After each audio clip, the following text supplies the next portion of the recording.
Hello everyone, welcome to the channel Sunny science centre easy concept. मैं Sunny Kumar metal non metal का part 4 लेकर के आपके सामने हूँ। आइए सबसे पहले बात करते हैं रिएक्टिविटी सीरीज के बारे में। रिएक्टिविटी सीरीज होता क्या है और इसका क्रम कैसे है और इसका क्या क्या फायदा है, क्या क्या नुकसान है। बात करते हैं सबसे पहले डेफिनेशन ऑफ रिएक्टिविटी सीरीज। तो रिएक्टिविटी सीरीज कहता है the arrangement of metal in the vertical column. Metal को अरेंजमेंट कराया गया है वर्टिकल कॉलम में in order of decreasing reactivity. देखिए डिक्रीजिंग आप बचपन में पढ़े होंगे, increasing order and decreasing order, ascending क्रम एंड डिसेंडिंग क्रम, बढ़ते क्रम और घटते क्रम। तो यहाँ पे देखिए डिक्रीजिंग ऑर्डर कह रहा है, डिक्रीजिंग मतलब घटते क्रम। तो जो सबसे ज्यादा रिएक्टिव होगा उसको सबसे टॉप पे रखते हैं, फिर उसके अनुसार अकॉर्डिंग टू रखा जाता है। समझ रहे हैं बात को। तो रिएक्टिविटी सीरीज क्या है? तो रिएक्टिविटी सीरीज है arrangement of metals in the vertical column in order of decreasing reactivity is called reactivity series. ठीक है, मतलब किसी भी मेटल को आप वर्टिकल कॉलम में अरेंज करते हैं डिक्रीजिंग रिएक्टिविटी। डिक्रीजिंग माने सबसे जो ज्यादा रिएक्टिव है उसको सबसे टॉप में रखेंगे, उसके बाद सीक्वेंसली रखा जाता है। समझ रहे हैं। इसके बाद देखिए तो इसका जो क्रम है रखने का, सबसे पहले potassium, sodium, calcium, magnesium, aluminium, zinc, iron है ना, एशियन, टीन, पीबी लीड हो गया, hydrogen, copper, Hg mercury, Ag से क्या होता है सिल्वर, Au से होता है गोल्ड। यहाँ देखिए ये हो गया सबसे नीचे जो है वो है गोल्ड। तो यहाँ पे देखिए आप कुछ देख रहे होंगे मोस्ट रिएक्टिव मेटल जो है उसका नाम है पोटासियम। ठीक है, और इधर देखिए these metals are more reactive than hydrogen.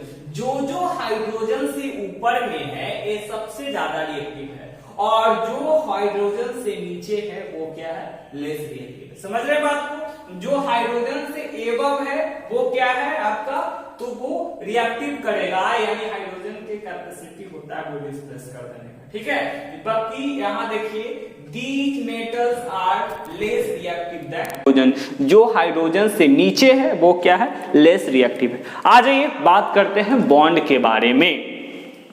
Bond है क्या? The force which link the atom और ions in the molecule is called chemical bond.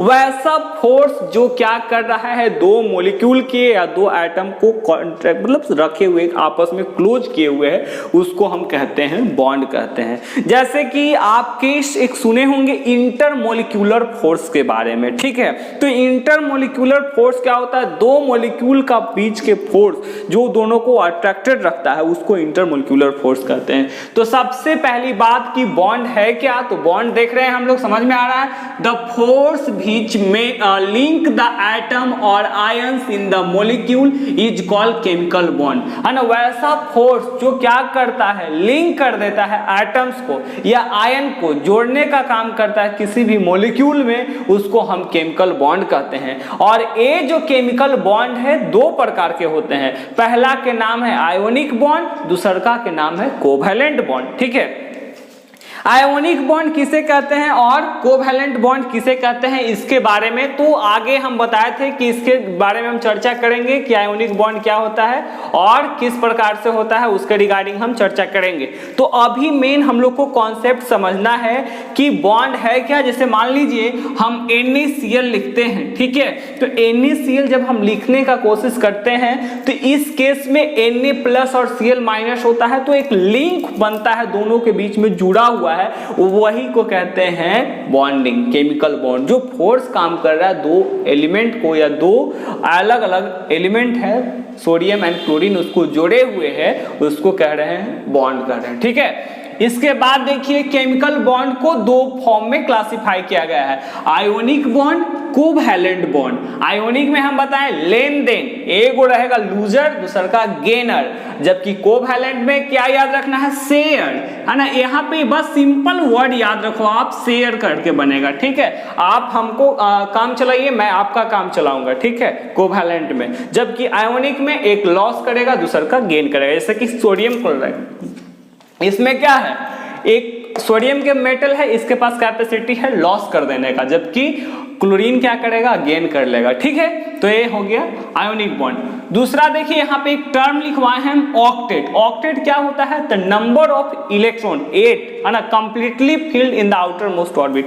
बाहर के ऑर्बिट में इलेक्ट्रॉन पूरी तरह से फुलफिल हो जाएगा, भर जाएगा कंप्लीटली, उसको हम कहते हैं ऑक्टेट कहते हैं। देखिए पूरा लड़ाई इस ऑक्टेट का ही है, because they all element want to get fulfilled their outermost orbit. ये चाहते हैं कि हम पूरा सेटिस्फाइड हो जाए, इनर्ट गैस को प्राप्त कर जाएं। ठीक है ना, इनर्ट गैस जाने ना, हेलेन, नेपाल, करण जौहर, रणवीर, उसका ट्रिक है ना, हीलियम ऑर्गन ऐसे ऐसे करके जो है ना, हेलेन, नेपाल और करण जौहर, रणवीर, ये क्या है, नोबेल गैस है। ठीक है, इसका ट्रिक था याद करने का। ठीक है, और इसकी इसी चीज को प्राप्त करने के लिए क्या करता है, इलेक्ट्रॉनिक कॉन्फ़िगरेशन होता है। आज मेन कॉन्सेप्ट है, they want to satisfied by completing their octet. वो सेटिस्फाइड हो जाना चाहते हैं ऑक्टेट पूरा करके या ऑक्टेट प्राप्त करके।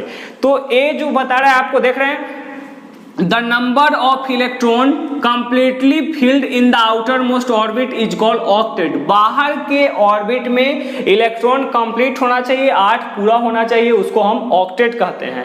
An atom can achieve the atomic electronic arrangement in following veg.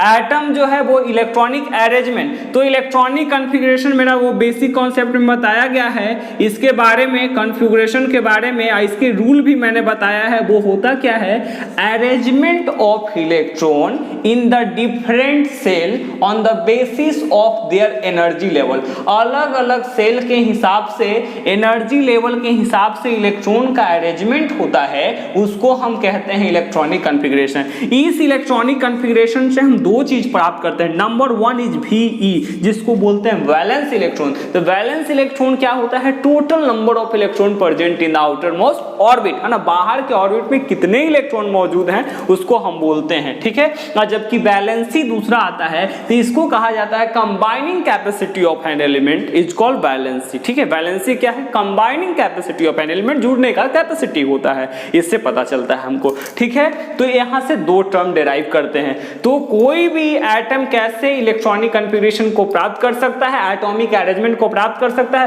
ये जो इलेक्ट्रॉनिक कॉन्फ़िगरेशन का भरने का जो फॉर्मूला था वो था 2n², जहां पे n क्या था, नंबर ऑफ ऑर्बिट, ऑर्बिट की संख्या। के एलिमेंटल सेल के बारे में हम लोगों ने डिस्कस किया है, वो वीडियो जरूर देखिए, बेसिक कॉन्सेप्ट ऑफ साइंस। ठीक है, तो by loss of electron, by gain of electron and by sharing of electron, ये 3 वे होता है जिससे एटॉमिक अरेंजमेंट प्राप्त किया जाता है। ठीक है, एटॉमिक अरेंजमेंट प्राप्त करने का तरीका है by losing electron, bye gaining electron and by sharing electron. अब बात करते हैं आयंस के बारे में। ठीक है, तो आयंस है क्या, an ion is an electrically charge particle, है ना, एक क्या है, इलेक्ट्रिकली चार्ज पार्टिकल है। ठीक है, which is formed by gain of electron, जो कैसे बनता है, इलेक्ट्रॉन के गेन करने पर बनता है।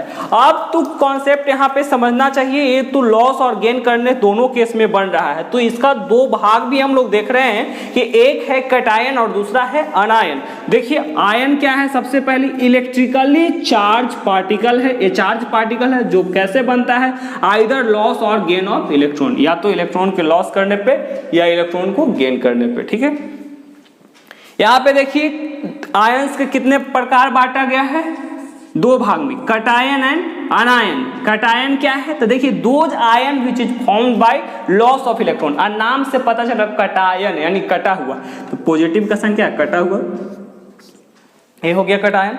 अनायन ये कैसे बनता है, तो formed by gain of electron, तो इसमें माइनस हो जाता है। ठीक है, अब हम एक चर्चा कर लेते हैं बनता कैसे है। जैसे कि मान लीजिए इलस्ट्रेट करने के लिए आ गया कि आपको एग्जांपल के साथ दिखाइए, तो देखिए NaCl के फॉर्मेशन के बात हम करते हैं, तो NaCl में होता क्या है, Na+ होता है एंड Cl- होता है। ठीक है, Na+ एंड Cl- होता है। तो किस प्रकार से इसका फॉर्मेशन है आज हम इलस्ट्रेट कर देते हैं आपको। तो सबसे पहली बात आपको पता होना चाहिए कि अगर हम मान लीजिए सोडियम लिखे, ठीक है, इसको पे कोई चार्ज नहीं दिख रहा है, इसको बोलते हैं न्यूट्रल एटम। ठीक है, ये क्या है, न्यूट्रल एटम है, कोई चार्ज आपको दिख रहा है नहीं है, इसके ऊपर कोई चार्ज नहीं है, ये न्यूट्रल है। ठीक है, ये जब न्यूट्रल होता है और इसका एटॉमिक नंबर यानी Z आपको पता है कि 11 होता है, और इलेक्ट्रॉनिक जो एटॉमिक नंबर जो है वो नंबर ऑफ प्रोटॉन के बराबर होते हैं, यानी कि Z बराबर P, ठीक है। एटॉमिक नंबर ऑफ प्रोटॉन के बराबर होते हैं, यानी कि यहाँ पे प्रोटॉन कितना हो गया, 11 हो गया, ठीक है। और देखिए इलेक्ट्रॉन क्या है, न्यूट्रल है, इसीलिए इलेक्ट्रॉन भी 11 हो जाएगा। अब बताइए प्रोटॉन पे कैसा चार्ज होता है, प्लस, इलेक्ट्रॉन पे कैसा चार्ज होता है, माइनस। तब यहाँ पे आपको पूछा जाएगा कि ओवरऑल चार्ज कितना है, ओवरऑल चार्ज, पूरा चार्ज कितना है, तो +11 -11 यानी कि 0 है ना। ओवरऑल चार्ज क्या है, 0 है। अब मैंने स्टार्टिंग में ही मेटल के बारे में जब डेफिनेशन बताया था तब बताए थे कि मेटल जो होता है वो क्या होता है, इलेक्ट्रोपॉजिटिव, यानी इलेक्ट्रॉन के लॉस करने का कैपेसिटी होता है। तो यहाँ पे इलेक्ट्रॉन जब लॉस करेगा, ठीक है, एक इलेक्ट्रॉन लॉस कर रहा है तो लॉस ऑफ इलेक्ट्रॉन तो पॉजिटिव चार्ज, तो Na+ का फॉर्मेशन होता है। अब किस प्रकार से होता है वो भी देख लीजिए आप। तो इलेक्ट्रॉन बराबर हम लोगों ने फॉर्मूला जाना है क्या, Z- चार्ज होता है, जहां पे Z क्या होता है, एटॉमिक नंबर होता है। तो सोडियम का एटॉमिक नंबर है 11, माइनस चार्ज कितना दिया हुआ है, +1, ठीक है। अब बताइए 11 हो गया, प्लस माइनस -1, 11 में से 1 जाएगा, that is equal to 10 electron. कितना इलेक्ट्रॉन हो गया, 10 इलेक्ट्रॉन हो गया, ठीक है। अब देखिए तो इलेक्ट्रॉन को बराबर हम लिख दिए -10, क्योंकि साइन इसका क्या होता है, माइनस होता है, बिल्कुल। अब प्रोटॉन के कितना साइज होता है, प्लस होता है, तो यहाँ पे +11 कीजिए, आ जाइए, सब्सट्रैक्ट हो जाएगा अलजेब्रा के फॉर्म में, तो +1। समझ में आ गया। इस प्रकार से सोडियम पे क्या होता है, प्लस फॉर्मेशन होता है, जिसको हम लोग बोलते हैं कैटायन। इसी में देखिए अब हम बात करेंगे सिमिलरली क्लोरीन के बारे में। तो क्लोरीन के देखिए, क्लोरीन हम लिखें, ठीक है, Cl लिखें। अब यहाँ पे देखिए आप, क्लोरीन है, AbZ बराबर कितना हो जाएगा इसका, 17 हो जाएगा, क्योंकि एटॉमिक नंबर इसका 17 है। और Z बराबर P, इतना हम तो जानते हैं, Z बराबर P, इसीलिए क्या हो गया, 17 हो गया। समझ रहे बात को। अब फिर हम क्या करेंगे, यहाँ पे देखिए प्रोटॉन 17 हो गया, प्रोटॉन पे कैसा चार्ज होता है, प्लस चार्ज होता है, ठीक है। ये प्रोटॉन बराबर 17 हो गया। अच्छा इलेक्ट्रॉन न्यूट्रल है तो ये भी 17 हो जाएगा। तो यहाँ पे देखिए इलेक्ट्रॉन का नेचर कैसा है, माइनस, तो ये क्या हो जाएगा आपका, कट जाएगा, क्योंकि ओवरऑल चार्ज हो गया, प्लस माइनस कैंसिल, तो हो गया 0 चार्ज, कोई चार्ज इस पे नहीं है।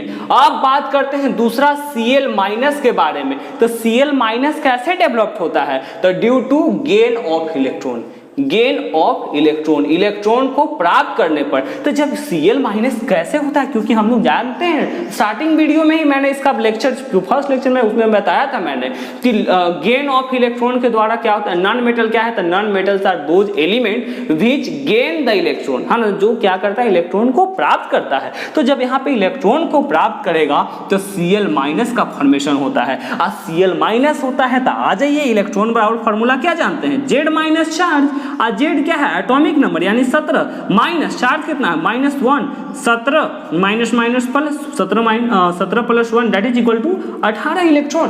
तो इलेक्ट्रॉन यहाँ पे देखिए आप, इलेक्ट्रॉन का नेचर कैसा है, माइनस, तो 18। अब प्रोटॉन तो एटॉमिक नंबर के बराबर, जो कि 17 हो जाएगा। अब इसको ओवरऑल सब्सट्रैक्ट कीजिएगा तो -1, और इस प्रकार से फॉर्मेशन हुआ Cl-, ठीक है। तो इस प्रकार से कटायन का फॉर्मेशन Na+ देखा और अनायन का formation Cl-। So this is all about the video, I think समझ